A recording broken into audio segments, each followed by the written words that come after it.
Okay, before I start the Raw review for January 20th, 2020, I need to address this. So on the screen you see Vince McMahon's Twitter account with the tweet captioned "My Hero" with a 2-minute 40-second video of Martin Luther King Jr. because it's MLK Day. Fair enough, but just the hypocrisy of Vince McMahon. As I said, I know he doesn't run the account, but the hypocrisy of Vince for this to be tweeted, "My Hero," from a man who said the N-word to Cena right in front of Booker T on a pay-per-view. That happened.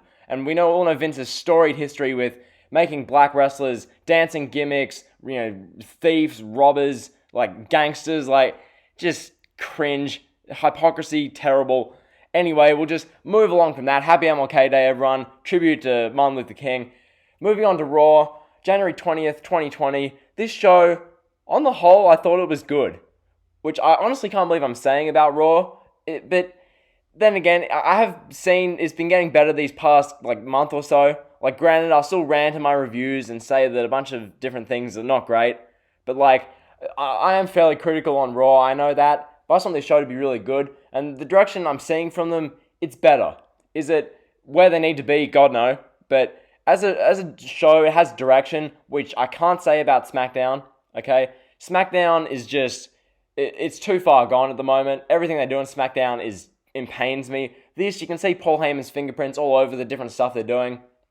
That stuff with the Rollins and his disciples, and then the Owens-Joe Viking Raiders faction that's now in place. I think that's really good, and it's actually things starting to take shape and make sense week to week. It's not just they forget something here and drop stuff here and nothing makes sense. That stuff's making sense. The stuff with Rey Mysterio Andrade, US title, I enjoyed that myself. The ladder match was a little sloppy at points, but I thought it was really entertaining. They did a predictable finish though. And then the rest of the show, Randy Orton, Drew McIntyre, I was entertained by that. Becky and Asuka, their stuff was alright. Brock Lesnar, he was on this show. Did he need to be? Absolutely not. There was no need for Brock Lesnar to be on this show. The fact that they did a tag title match tonight, I don't know why, but they did that anyway. And then they did the stuff with Lashley, Rusev, Lana, Liv Morgan. I am so done with that storyline. I'm just so done with it. More on that later. I can't believe the spot they put that in on this show. Just, honestly. But anyway, on the whole, tonight's Raw episode, January 20th, 2020, go-home show, the Royal Rumble 2020. I thought for what it was good. It wasn't bad. I'd just say it was good. So, moving on to the actual show itself. We begin with Seth Rollins coming out, the Monday Night Messiah, flanked with AOP and Buddy Murphy. Buddy Murphy and AOP, they're in their black suits. You got Rollins wearing his Messiah t-shirt. Rollins credits the fans for playing their part in making him the Monday Night Messiah. He praises the braveness of Buddy Murphy for standing up, in himself and AOP's darkest moment. Rollins introduces Murphy as Raw's new disciple. Rollins says that everyone in the locker room has a decision as to whether they can walk with him or against him. Owens and Joe come out onto the stage. Owens says that Rollins talks too much. He says that the Big Show's gone for now and that they want to fight right here and now. Rollins does the classic heel tactic of choosing his time and place as opposed to where to fight, and then goes back on that statement a moment later. Joe calls Rollins a typical lame, lawyered-up asshat. Okay, Rollins then, as I said, changes his tune and asks Joe and Owens to come to the ring and fight 2-on-4. From here, Joe says that they have backup. The Viking Raiders join Joe and Owens. Viking Raiders, Joe and Owens rush the ring. They do a quick brawl. Rollins, the Messiah, leads his disciples out of the ring. As an opening segment, it was decent to good. It wasn't great, but it wasn't that bad. I like what they were going for. I can see the story developing, so that's the main thing I want.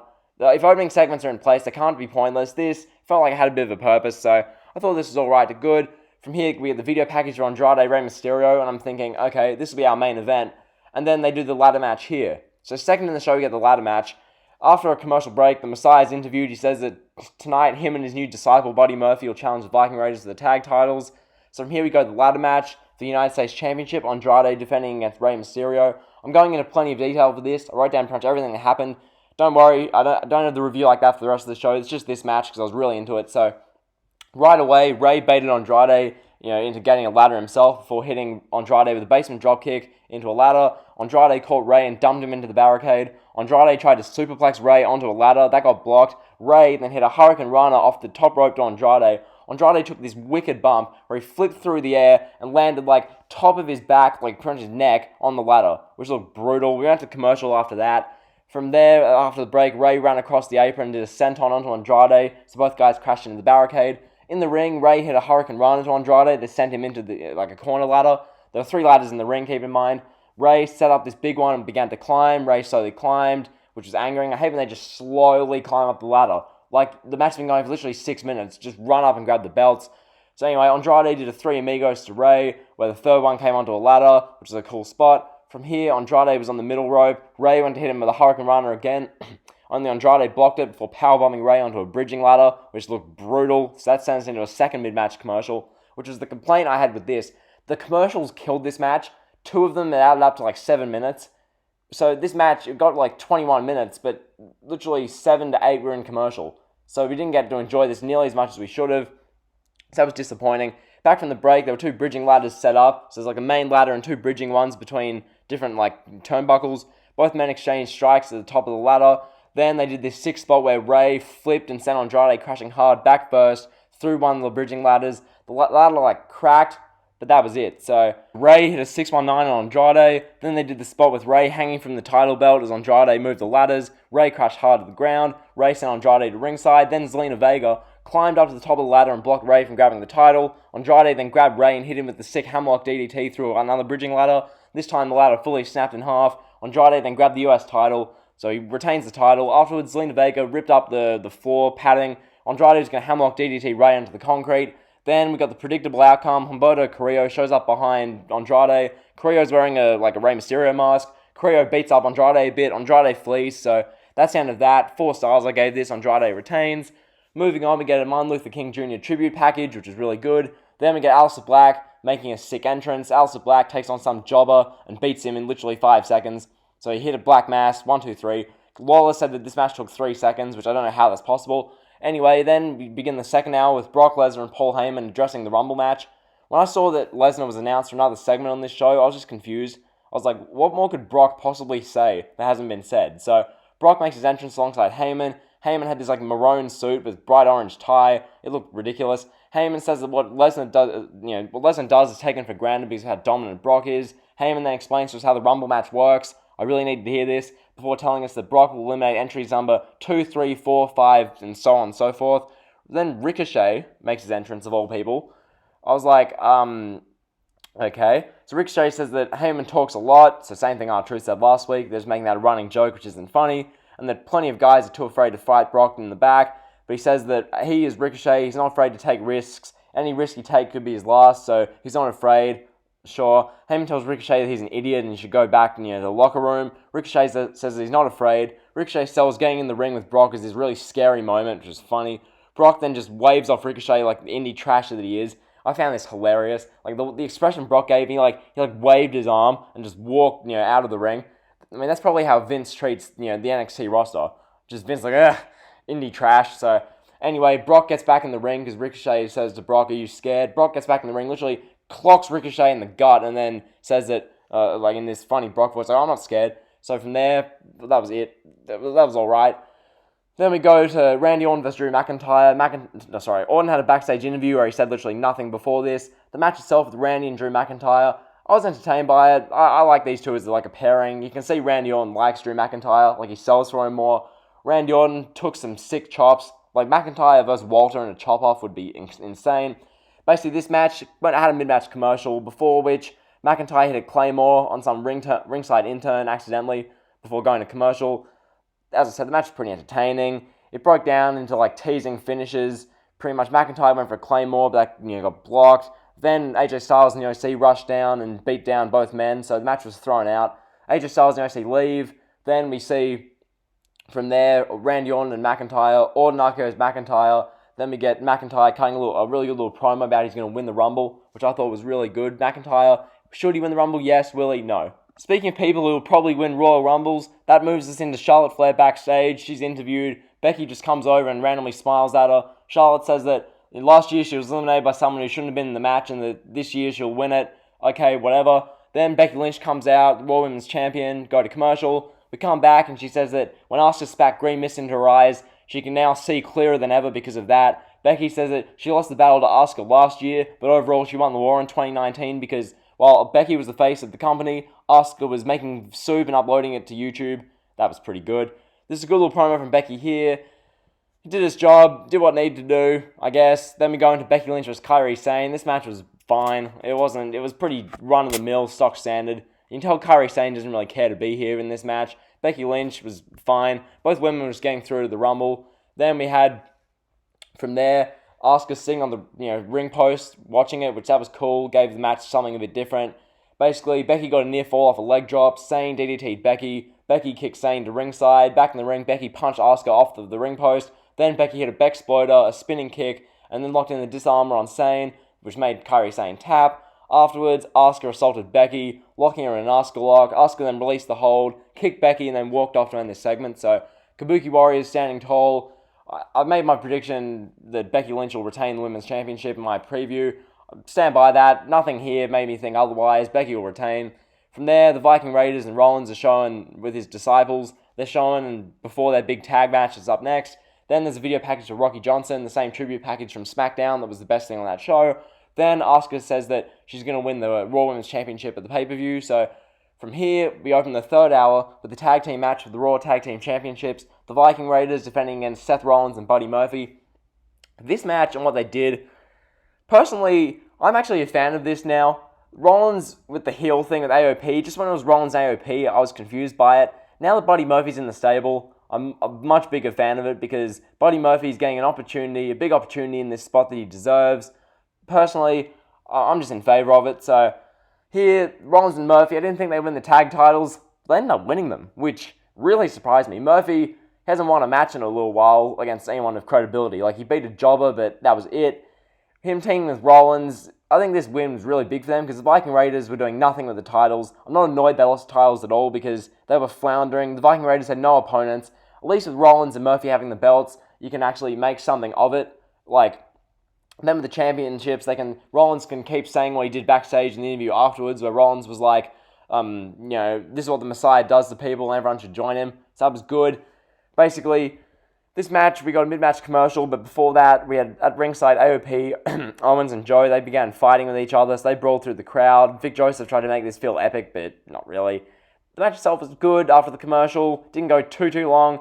I'll just get straight to the finish. Ivar went to the top rope. Rollins pulls Ivar's leg, so Ivar crashes to ringside. Eric was checking on Ivar from in the ring. Rollins kneed Eric. Then Murphy covered Eric. 1, 2, 3. So we have new Raw Tag Team Champions, Seth Rollins and Buddy Murphy. Rollins and his disciple are now Tag Team Champions. It's good they're doing something different with the belts. I really like this direction. Rollins in this stable is actually making me entertained by Raw, which this stable, this whole storyline with Rollins, his disciples, Owens, Joe, now Viking Raiders, it's something, which is more than SmackDown has. SmackDown's just nothing. So backstage, they did a segment with Rollins, hyping up Buddy Murphy. Murphy looked genuinely happy that he had a Raw Tag Team Championship. You can tell how much that means to him after sitting backstage, having no role for 8 months. So that was a great moment for Buddy Murphy. Then we get the Street Profits doing their the Monday after the weekend update, which went for literally 4 minutes. I'm so over the Street Profits. They're interviewing R-Truth. They're showing Otis doing his shenanigans with Mandy Rose. They're showing John Morrison and Miz. I'm just thinking, these two guys are redundant. Get them off the show. Send them back to NXT. I'm sick of the Street Profits. They're just lifeless at this point. So from here, we're only half an hour to go over the show. We go to Matt Hardy. He makes his entrance for his match that's coming up. From here, the rest of the show, I'm going to try and get through fairly quickly because not a lot happened. So we got Eric Rowan versus Matt Hardy. Pretty much Rowan made Hardy look at the cage, and then Rowan got pissed off at the cage, started slamming it on the stairs, and then Rowan won with an iron claw, so whatever. Moving on, we go backstage, where there's a Mojo Rawley 24/7 title segment, where Mojo Rawley was saying that he won't be beaten like all the other 24/7 champions. The Singh brothers do this cringe, just BS. Mojo grabs both of them and just tosses them onto crates. Cool, fine. Then we get a thing with Kevin Owens and Samoa Joe. They're interviewed. They say that they don't have anything in common with Rollins outside of the fact that they'll both be entering the Rumble match, and that if each other are in their way, then they'll each eliminate each other happily. And then from here we go to the main event, which, as you can see on screen, Lana and Bob Lashley against Rusev and Liv Morgan. So basically, what they did with this, before the commercial break that they do with 10 minutes to go in the show anyway, so before that commercial, we got Bob Lashley coming out with Lana. Lana's wearing some, it looked like I don't even know how to describe it. It was just this, weird looking dress thing. It didn't even look like ring gear. Anyway, Lana's cutting this promo about how everyone should apologize to them because they're so much better than everyone else. It's your typical promo. She's been cutting these since mid-September. Like, we've heard this promo so many times. From here, after that mid-match commercial, we get our baby faces, Rusev and Liv Morgan, coming out. So, mixed tag team match main event. I don't know why they had this main event. Like, I think having the Raw tag team titles with Seth Rollins and Buddy Murphy, having them win the titles is a better direction to go for the main event. Or you could do the ladder match in the main event. Either way, they went with this. I mean, what they ended up doing was, so they had everyone get involved pretty much. This match went for like 5 minutes. I stand by that. I have no clue why this main evented. Literally, as I said, a 5-minute match. Liv Morgan and Lana went at it for like 2 minutes. Lana screamed she's the best wrestler in the world. The match broke down. Everyone was just everywhere. Liv Morgan hit like an enziguri to Lana. And then in the end, they just had Lashley pin Rusev clean again. So Rusev looks like a chump, and that's how Raw goes off the air. Like, honestly, what's that? Anyway, overall, I'd give this show a C+. I thought it was a good Raw. Like, I have to actually try and nitpick to find the bad, so it's definitely a passable show.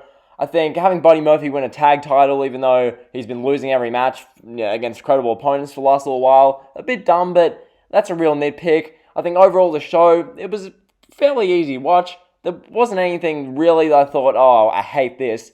Like, for example, the second hour last week I hated. This week, across the board, pretty good. Pretty good show. So, hopefully Raw just continues just doing this week after week, maybe improving the shows bit by bit, because shows like this are actually half enjoyable to watch. Unlike bloody SmackDown, which is, I couldn't even make it through an hour and a half of that show last week. It was that bad. Pretty much, the ladder match was really good tonight. The main event was, it was harmless, really. Did what it needed to do. Liv Morgan getting a match. New tag team champions on the Raw end. And got a Brock Lesnar appearance. Granted, it didn't need to happen. We got some more Becky Lynch build. Drew McIntyre was there. So yeah, good show.